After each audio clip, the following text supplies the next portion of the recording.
man shalla alayya shallat alaihil malaikah, yang artinya siapa orang yang mau membaca sholawat untukku, kata Nabi, dia bacakan sholawat untuk Nabi.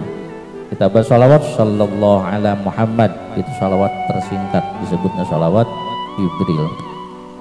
Atau kita baca sholawat misalkan Allahumma sholli ala sayyidina Muhammad wa ala ali sayyidina Muhammad, silakan bi ayyi sighat, ya, dengan sigat yang manapun, bebas. Nah, bahkan diterangkan bahwa anna sholata ala nabi sallallahu alaihi wasallam mutanawwi'atun ila arba'ati alafin, bahwa sigat sholawat atas Rasulullah sallallahu alaihi wasallam ini sangat banyak sekali. Bahkan jumlahnya menurut satu riwayat ini sampai 4.000 sigat bacaan sholawat. Bahkan wa fi riwayatin ukhra ilas nai asyara alfan, sigat sholawat untuk Rasulullah ini sampai 12.000 macam. Nah, oleh karena itu di sini dijelaskan bi ayyi sighat, bebas mau pakai sigat yang mana sesuai dengan warid yang datang dalam hati kita, gitu kan. Maka di dalam kitab hikam dikatakan tanawwa'at ajnasul a'mal litanawwu'i waridatil ahwal, sengaja amal-amalan itu banyak. Kenapa kok bisa banyak? Litanawwu'i waridatil ahwal, tergantung warid, bisikan batin yang sifatnya terpuji yang datang dari Allah, yang datang melalui ke hatinya. Sehingga orang itu ada yang dicenderungkan oleh Allah, disenangkan oleh Allah hatinya itu membaca sholawat. Ada juga orang yang disenangkan hatinya membaca Al-Quran.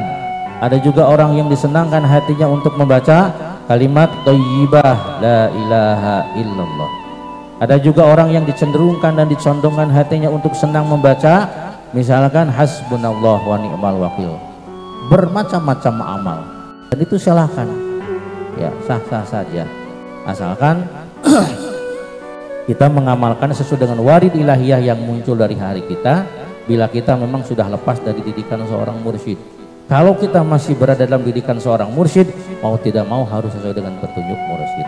Nah, jadi intinya bahwa amalan itu memang berbeda-beda, termasuk sigat sholawat ini berbeda-beda. Ada sampai 4.000, bahkan wakila sampai 12.000 bacaan sholawat. Kita kembali, siapa orang yang membaca sholawat kepadaku, kata Nabi, maka shallat alaihil malaikah, malaikat akan membacakan sholawat untuk orang tadi. Kita baca sholawat, maka malaikat akan membacakan sholawat.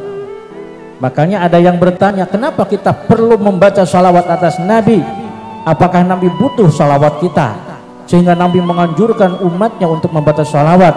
Jawabannya annahu qad kana fillahi wa malaikatihi kifayah. Sebetulnya pembacaan sholawat Allah, pembacaan sholawat malaikat Allah terhadap Rasulullah itu sudah cukup. Karena innallaha wa malaikatahu yusalluna ala nabi, Allah dan para malaikatnya itu membacakan sholawat atas Nabi, dan itu sudah cukup. Karena jumlah malaikat tidak bisa kita hitung, entah berapa triliun jumlah para malaikat. Cukup sebetulnya pembacaan sholawat malaikat terhadap Rasulullah, tidak butuh terhadap bacaan sholawat kita. Lantas kenapa Rasulullah menganjurkan membaca sholawat? Wa innama amaru bidzalikal mu'minin liyusibahum alaihi dzalika. Sebabnya kita dianjurkan membaca sholawat karena intinya berkah daripada sholawat akan kembali kepada kita. Melempar 1 dapat 10, melempar 10 dapat 100, melempar 100 dapat 1000 dan seterusnya. Jadi anjuran sholawat hakikatnya bukan untuk menguntungkan baginda alam, bukan untuk menguntungkan Kangjeng Nabi, tetapi pada intinya adalah demi kemaslahatan dan kemanfaatan kita sendiri. Nah, maka di sini dikatakan siapa orang yang mau membaca sholawat kepadaku, kata Nabi, dibalas malaikat akan membacakan sholawat terhadap orang itu. Malaikat fis samawat wal ardi, malaikat ulwi dan supli, semua malaikat akan membalas membacakan salawat. Satu kali kita membaca salawat, malaikat terus-terusan membacakan salawat untuk kita.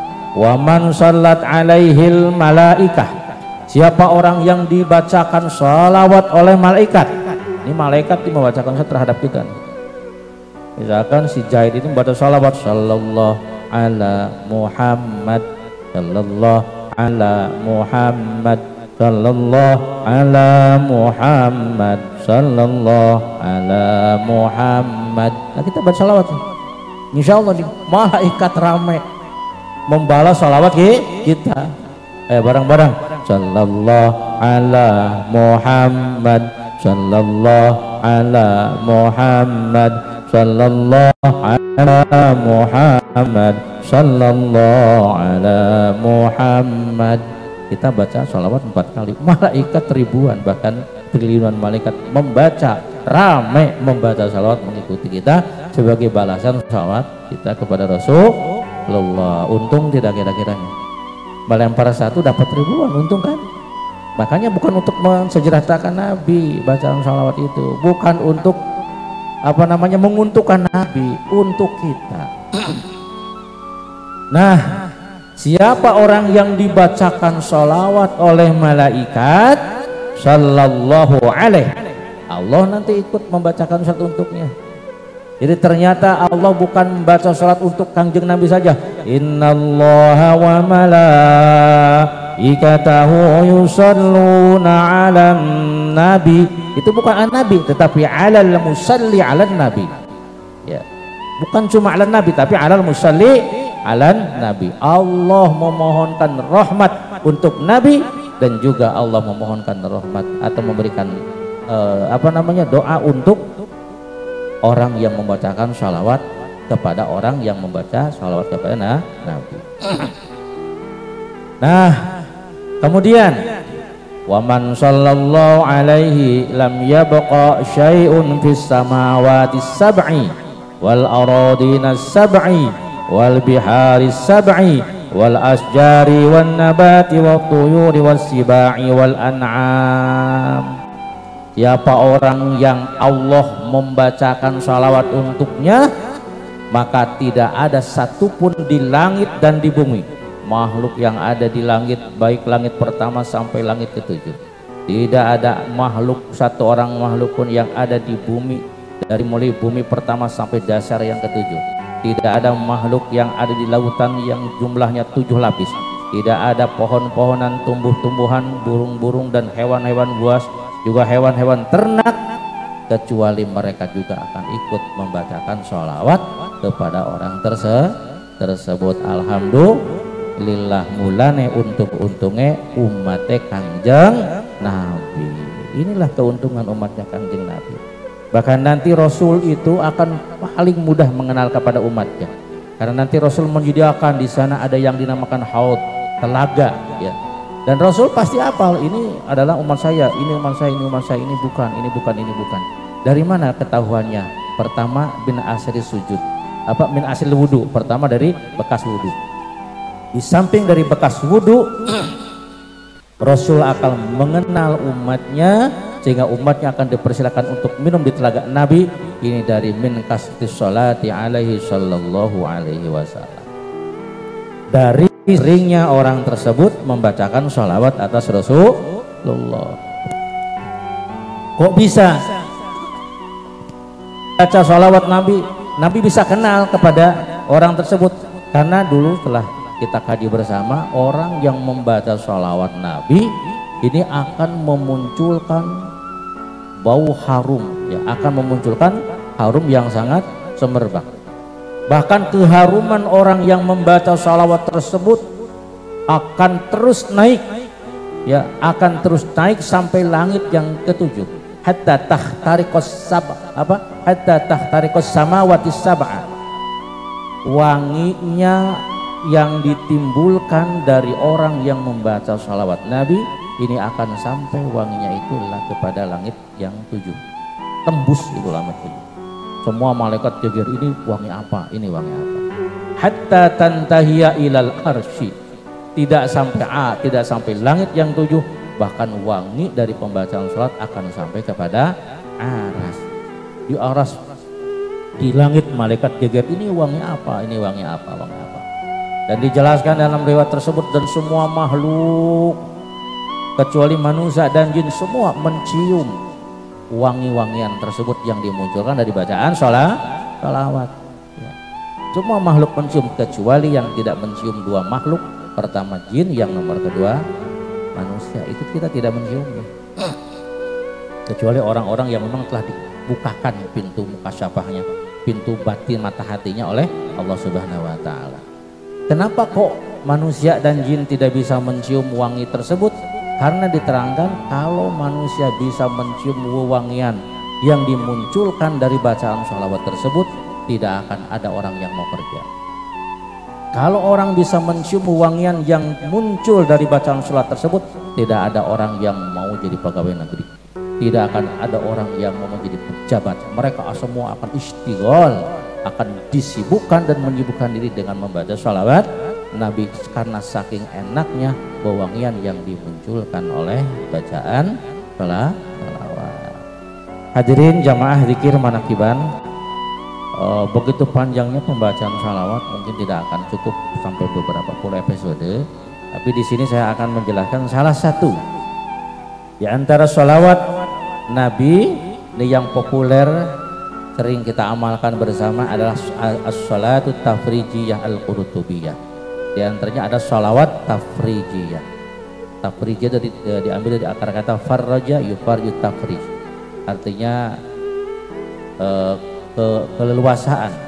Jadi ketika kita mendapatkan kesempitan, mendapatkan problem, mendapatkan masalah, maka ada salah satu solusi dari bacaan sholawat tadi, yakni dengan membaca sholawat tafrijiyah, dengan harapan dengan berkahnya sholawat tersebut Allah membukakan masalah-masalah, dan ini sholawat tafrijiyah ini disebut dengan sholawat nariyah, disebut dengan sholawat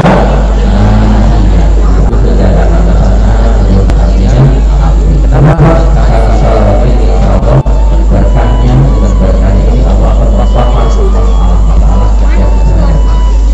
Jadi sholawat nariyah, sholawat yang termasuk kalau yang betul kita melakukan itu boleh membaca bukan juga dan surah itu misalkan itu ketika ada mobil bahwasanya lama 8 bulan itu sebelum malam ada malam tidak kurang dari 4 kali 14 para kiai yang saat itu sampai itu rata-rata semuanya tersebut berdasarkan Warbowo ini dirutinkan setiap pada maghrib membaca sholawat itu berapa? 440 tapi pacarnya berjamaah kalau itu. Ini sholawat nariyah ini merupakan sholawat untuk membakar masalah. Ya, hidup kita kadang-kadang banyak masalah, lagi-lagi muncul masalah, lagi-lagi muncul masalah. Ini bagaimana supaya kita ini terlepas dari masalah-masalah ini, dari mulai anak kita misalkan, dari mulai ekonomi kita, dari mulai istri kita yang ngamuk dan lain sebagainya, masalah datang silih berganti. Ya Allah, bagaimana cara agar kami bisa terlepas dari masalah ini? Di antaranya adalah bacakan sholawat nariyah gitu kan. Yang artinya sholawat api. Kenapa dikatakan sholawat api? Li'annahum idza aradu tahsilal matlub au dafil marhub. Kenapa di sini dikatakan sholawat nariyah? Karena mereka para ulama, jadi ketika ingin menghasilkan apa yang mereka inginkan, ingin mendapatkan apa, misalkan punya hajatnya apa? Oh, saya ini pengen punya mobil, baca sholawat nariyah, matlub namanya. Punya harapan, wah ini saya punya pesantren, kebetulan tanah yang dekat dengan pesantren itu tidak mau dijual. Ya Allah, bagaimana solusinya? Sementara saya butuh. Kita tembak pakai sholawat. Ya, pernah ada tamu yang musolanya kecil, kemudian dia itu datang, bagaimana agar saya bisa mendapatkan tanah, karena untuk sembahyang saja tidak cukup. Nah, dia sarankanlah orang tersebut untuk membaca doa-doa gitu ya. Ya alhamdulillah, ini orang tersebut yang aslinya tidak mau menjual terbuka hatinya, mau menjual, tapi harganya gila-gilaan. harganya gila-gilaan. Pasarannya misalkan cuma 1 juta, dia mintanya sampai 4 juta. Wah, ini degdog, harganya tidak terjadi kesepakatan. Dibacakan lagi, dimintakan lagi sama Allah, ya Allah, aku mohon keajaiban, caranya engkau lebih tahu. Anta a'lamu bihawaijina, engkau lebih tahu ya Allah akan keinginan kami, jeritan hati kami. Saya ini beli tanah bukan untuk bikin ruko ya Allah, saya beli tanah bukan untuk bisnis ya Allah, tapi litakuna kalimatullahi hiyal ulia, agar tegak berdirinya agama ya Allah. Berilah solusi bagi kami, bukan kami tidak mau membeli sesuai dengan harga yang dia minta, tetapi keadaan kami yang engkau lebih tahu daripada kami.